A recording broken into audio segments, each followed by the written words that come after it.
What is it to maximize hedonic utility?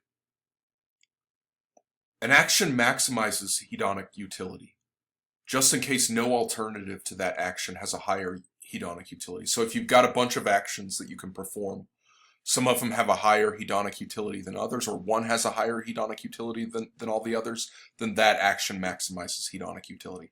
If you've got a bunch that are the highest, then all of them, all the highest ones maximize hedonic utility. And to give you an example, go back to the case where you eat a slice of pizza. Let's suppose that that wasn't your only option.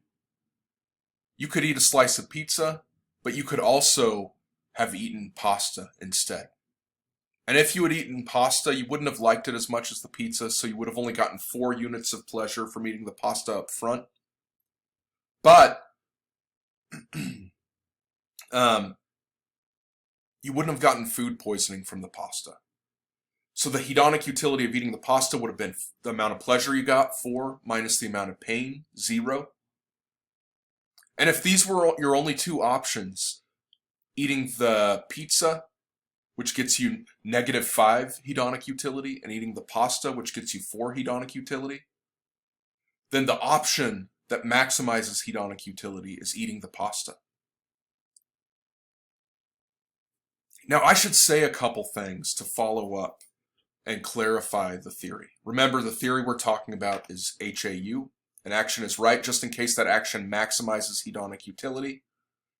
You find the hedonic utility of an action by taking the amount of pleasure that's a consequence of the action, representing that with a number, taking the amount of pain that's a consequence of the action, representing that with a number, and then subtracting the pain from the pleasure.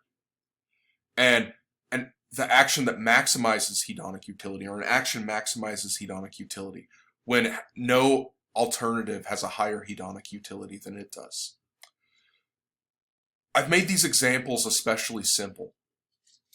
One thing that's simple about them is I only calculate your pleasure or pain.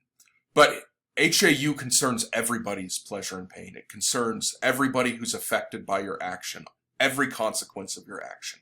So it's not just about you or the person doing the act. It's about everybody and the pleasure and pain that everybody feels.